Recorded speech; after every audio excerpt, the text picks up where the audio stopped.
Alright guys, so this is going to be my 3,000 mile review of the 2014 Yamaha V-Star 250, otherwise known as the XV250. So I've had this beast of a machine for about, what would it be? This is September, got it around the end of May, so June, July, August, September. So I've had this bike for about 4 months now, and this is my first bike, my first season, but I have had experience riding four-wheelers and a 100cc bike in the past. But regardless, this is still my first actual bike. So let's take a quick walk around real quick.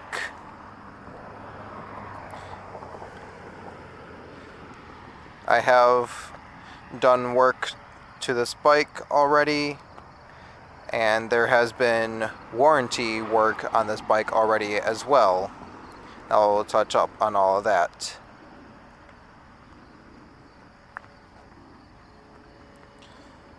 So the biggest thing that stands out is this. And you all are wondering, what the hell is that on the back of your motorcycle? Well, this is in fact an actual toolbox.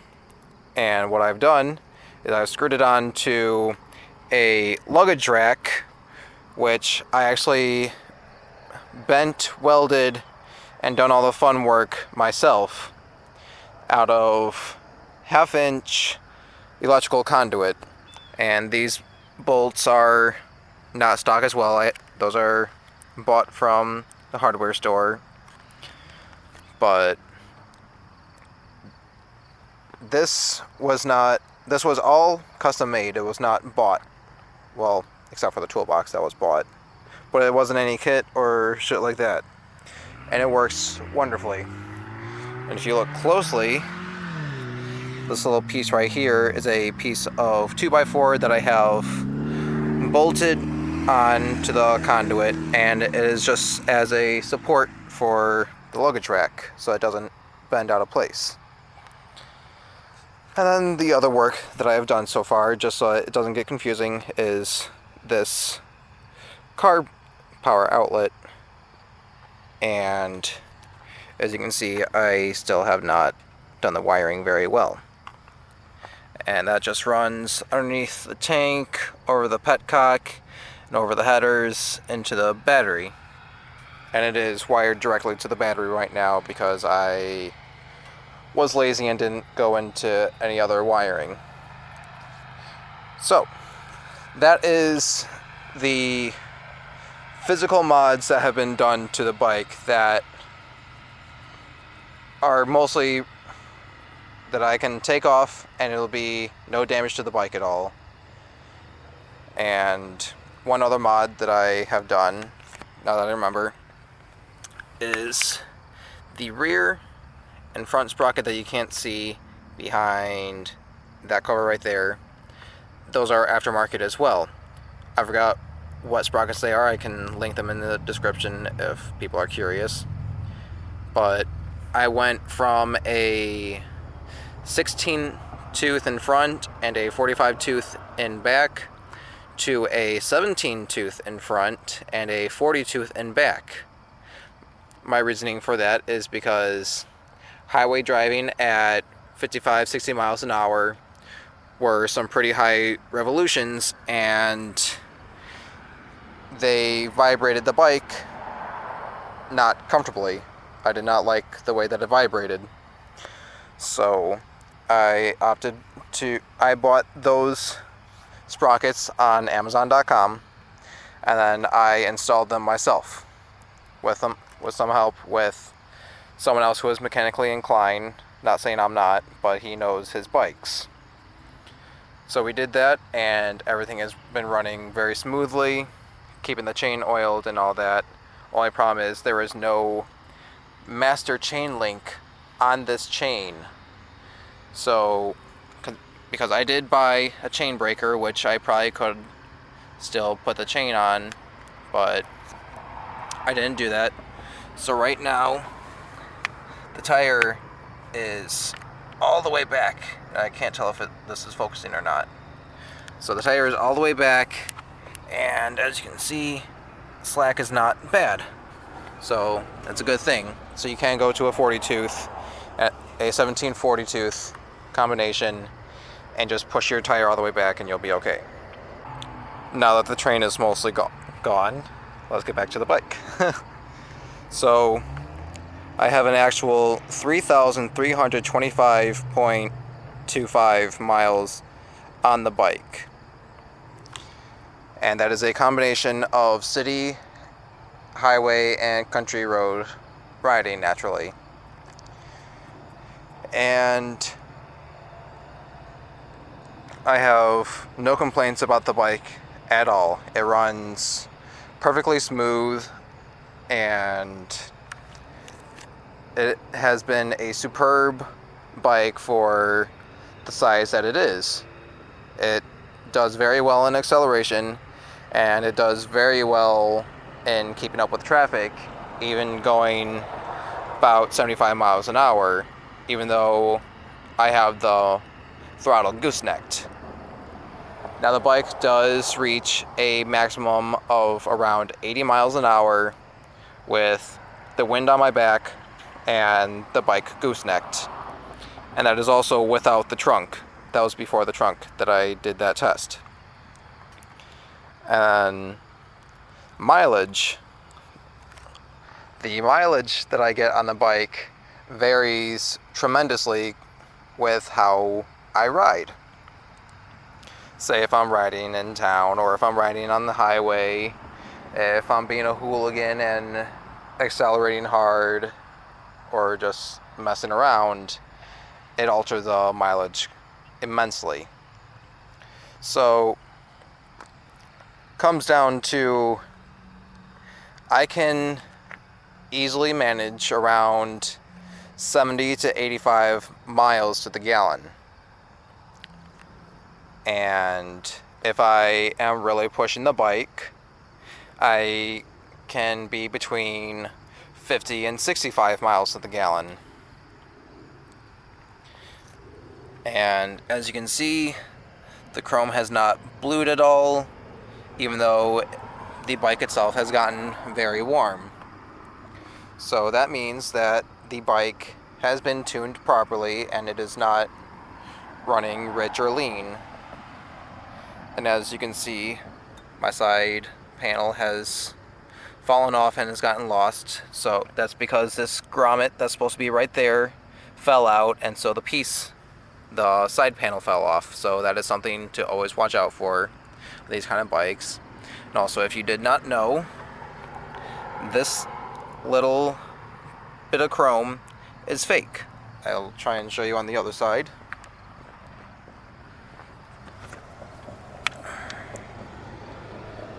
There is piping that leads from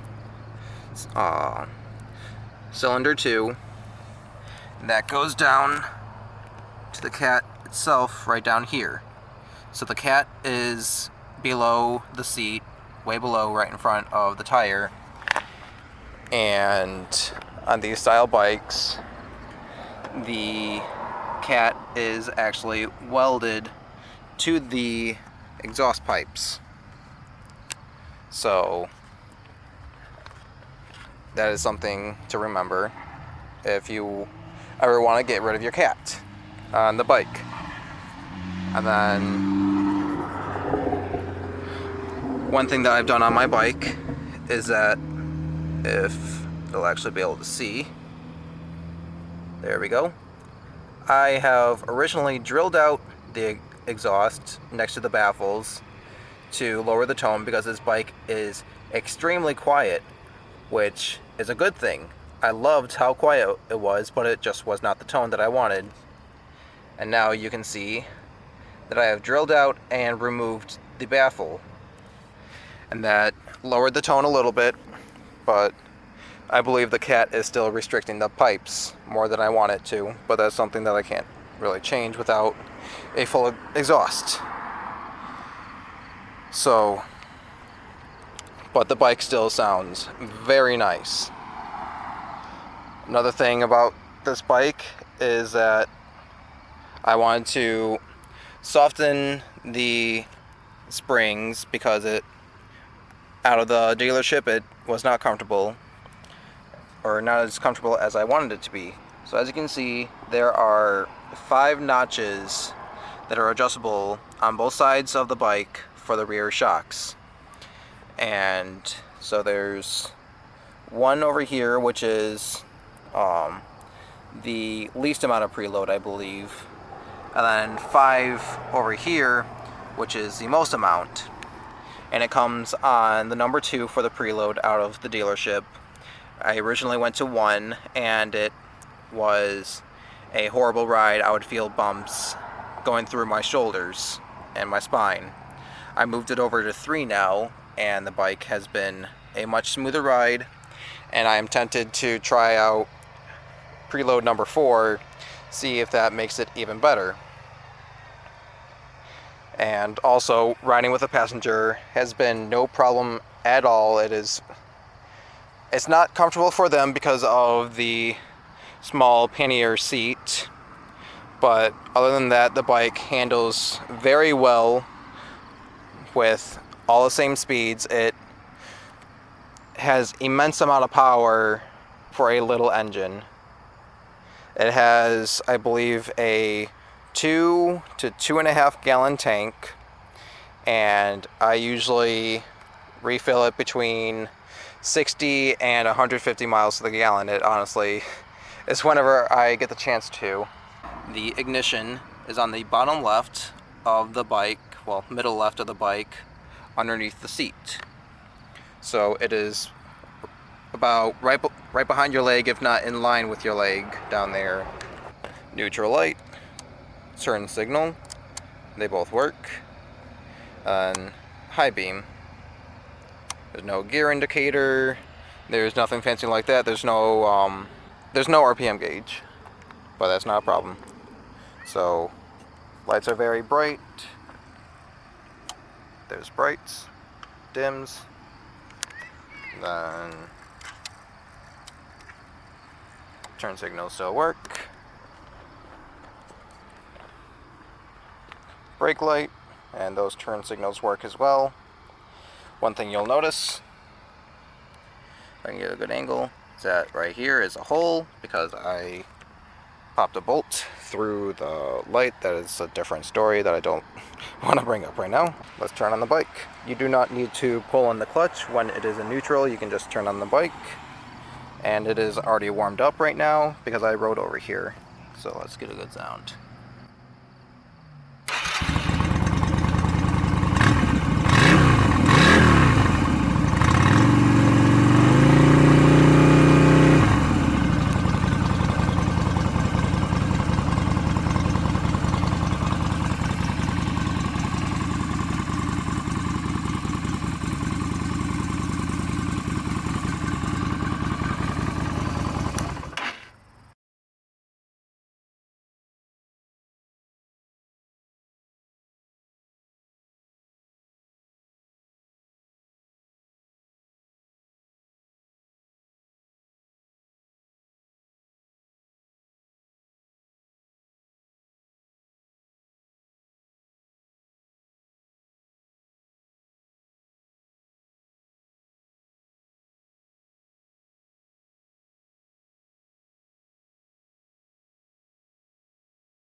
It has a little tick at the end that I still don't know what it causes that. But other than that, this has been an amazing little bike that, granted, I did feel like I wanted to upgrade after a month or 2 of riding, but I still love this bike a lot. It is a great bike, and it accelerates very well even with the lower gearing, and I may even be switching back my sprockets, so that might be a future video.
Yeah, this is a great bike, beginner or even someone who just drives in town, because why get a big bike if you're going to be in town all the time?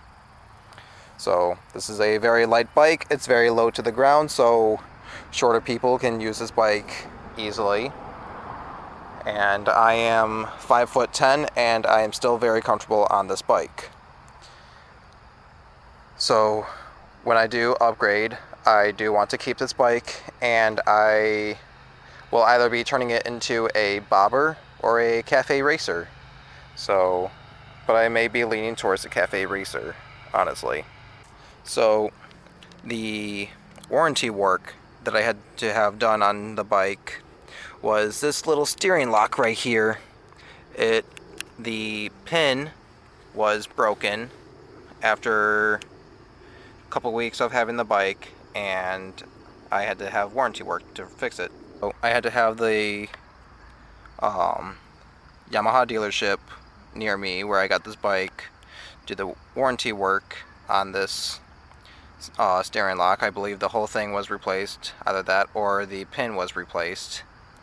And all in all, it took over a month for everything to get done. And that was mostly just waiting with the bike still in my possession for them to get parts and whatnot, even though this should have been done in less than a week. So I was left without a very crucial locking mechanism for my brand new motorcycle, and they seemed to not be fazed about it. So I was very disappointed with my dealership, and I will not be going back there for any future work, but I'm going to leave them unnamed. Perfect bike for in town, perfect bike for beginners, and I would highly recommend this bike to anyone, beginner or expert.